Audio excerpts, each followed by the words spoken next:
Dan saya senang karena beliau memikirkan tentang UMKM itu jangan hanya urus sembako, urus kerupuk gitu. Ya sekali-sekali UMKM urus minyak, karena Menteri UMKM ini latar belakangnya memang kerja di migas. Alhamdulillah hari ini saya didampingi oleh Menteri UMKM, Gubernur Jambi dan perwakilan dari Bupati. Ini Pak Gubernur Jambi, Wakil Gubernur, Kepala SKK Migas, kemudian Dirut Pertamina, Pak Simon, dan teman-teman yang lain.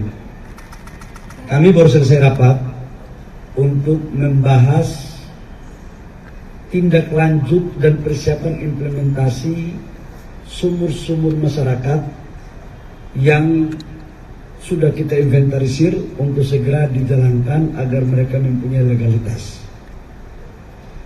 Saya sampaikan bahwa pertama, program ini adalah merupakan program pro rakyat yang diperintahkan oleh Bapak Presiden. Selama ini kita menganggap bahwa urusan-urusan pengelolaan minyak ini hanya dikelola oleh perusahaan-perusahaan besar, perusahaan-perusahaan asing. Sementara pasal 33 itu kan penguasaan dan pengelolaan kekayaan sumber daya alam ini harus sebesar-besarnya untuk rakyat. Dan ada demokrasi, ada keadilan. Nah, dalam rangka itu selama ini usaha rakyat ini sudah ada sumur-sumur ini. Tapi mereka nggak punya legal, mohon maaf kadang-kadang dikejar oleh oknum-oknum. Maka dengan permen ini semuanya sudah bisa kita lakukan. Cara kerjanya adalah Dirjen saya dan SKK Migas sudah menginventarisir polanya dari bawah, dari Bupati Wali Kota ke Gubernur. Sudah menginventarisir kurang lebih sekitar 45.000 potensi sumur yang selama ini dikelola oleh rakyat. Ini kita serahkan kepada rakyat, kepada daerah lewat koperasi, UMKM, dan BUMD. Dengan memperhatikan pengelolaannya, keselamatan, baik keselamatan kerja maupun dalam aspek lingkungan.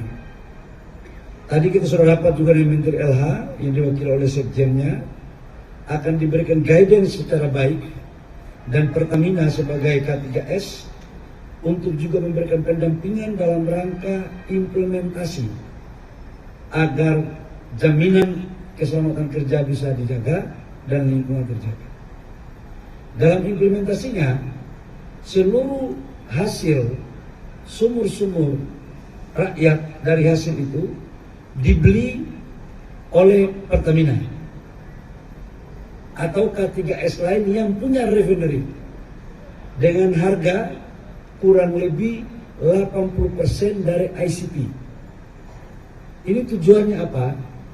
Agar rakyat diberikan kepastian untuk siapa yang membeli dan berapa harganya. Dan ini perputaran ekonomi di daerah akan terjadi karena langsung dibayar di daerah, dan perputaran ekonominya dan penciptaan lapangan pekerjaan pun terjadi. Bapak Ibu semua, ini adalah terobosan dari Bapak Presiden yang memerintahkan kepada saya. Dalam hitungan kami, saya tidak tahu kalau pasca reformasi itu belum pernah ada kebijakan ini. Saudara, Gubernur saudara, baru pertama kali ini, menurut saya akan jadi Menteri SDM baru 1 tahun. Menurut Dirjen dan Gubernur-Gubernur ini, belum pernah ini terjadi. Dan ini adalah program pro rakyat. Kita ingin rakyat juga bisa memanfaatkan, mengoptimalkan usaha-usaha yang selama ini sudah ada di daerah masing-masing. Dan ini mampu menciptakan lapangan pekerjaan yang cukup signifikan. Saya juga sampaikan bahwa pikiran ini datang juga dari Menteri UMKM untuk meminta agar UMKM itu dilibatkan. Dan saya senang karena beliau memikirkan tentang UMKM itu jangan hanya urus sembako, urus kerupuk gitu ya. Ya sekali-sekali UMKM urus minyak, karena Menteri UMKM ini latar belakangnya memang kerja di migas. Jadi ini namanya UMKM modern. Saya pikir sebagai pengantar dari saya persilakan ada pertanyaan kepada siapa saja, pasti akan dijawab secara lugas oleh tim kami ini. Silakan. Berarti ini boleh ditegaskan diwajibkan ke PBB nantinya, dan ketika saya sudah ada yang langsung berhubungan dengan operasi UMKM untuk bisa menyerap minyak. Selama dia di wilayah kerjanya dan dia punya refinery, nggak ada masalah. Jadi tidak mesti di Pertamina, tapi selama K3S-nya itu punya refinery, karena kan dia harus jual dan kemudian dikelola. Jangan lagi ada isu bahwa ini satu pintu beli Pertamina. Ya. Soalnya kan sekarang saya takut sekali, tangan saya aja bisa jadi viral karena apalagi omongan. Gitu. Jadi yang sudah berkontrak Pertamina dan UMKM sudah bisa jalan langsung Pak ya sekarang itu? Langsung bisa jalan. Jadi dari sini karena UMKM-nya pun, koperasinya pun, kemudian BUMD-nya pun direkomendasikan oleh kepala daerah. Bukan ditunjuk serta-merta dari pusat. Supaya dipastikan tidak boleh UMKM Jakarta, tidak boleh koperasi Jakarta. Kita ingin menjadikan orang daerah menjadi tuan di negerinya sendiri.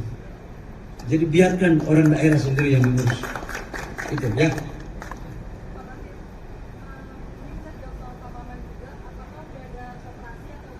Nanti ditambahkan ya oleh Pak Gubernur sama Pak Wamen. Yang pertama adalah, sekali lagi saya ulangi, koperasi UMKM BUMD itu direkomendasikan oleh kepala daerah, bupati, gubernur. Jadi kalau ditanya sudah ada. Bahkan diajukan bukan satu atau dua, beberapa. Tetapi dalam aturan main kan ada, nanti kita verifikasi yang memenuhi syarat. Yang kedua, menyangkut dengan kemampuan, saya percaya gubernur sama bupati tidak mungkin merekomendasikan sesuatu yang tidak mampu. Yang tahu daerah adalah kepala daerah. Jangan saya menteri merasa sok tahu tentang daerah, sekalipun kadang-kadang tahu juga. Tapi kita tidak boleh merasa sok tahu, karena itu butuh kolaborasi antara kerjasama kepala daerah dengan kementerian. Apa lagi? Oh, jadi saya belum jelaskan tadi ya, mohon maaf. Ada beberapa provinsi yang mempunyai sumur. Ada 6, Sumsel, Jambi, Aceh, Sumut, Jawa Tengah, Jawa Timur. Ini yang mengajukan. Dan yang paling banyak itu Sumsel. Sumsel tadi ada wagubnya ada, tapi langsung pulang. Karena kalau semua saya taruh di sini bupati sama gubernur kan, aduh kasihan kan, mereka banyak kerjaan. Jadi diwakili oleh Pak Gubernur Jambi. Partainya beda kok. Saya jangan dibilang bahwa dia dari ini. Saya Golkar, beliau ya nggak tahu partai apa PAN kelihatannya. Tapi kelihatannya setengah-setengah warna-warna kuning juga.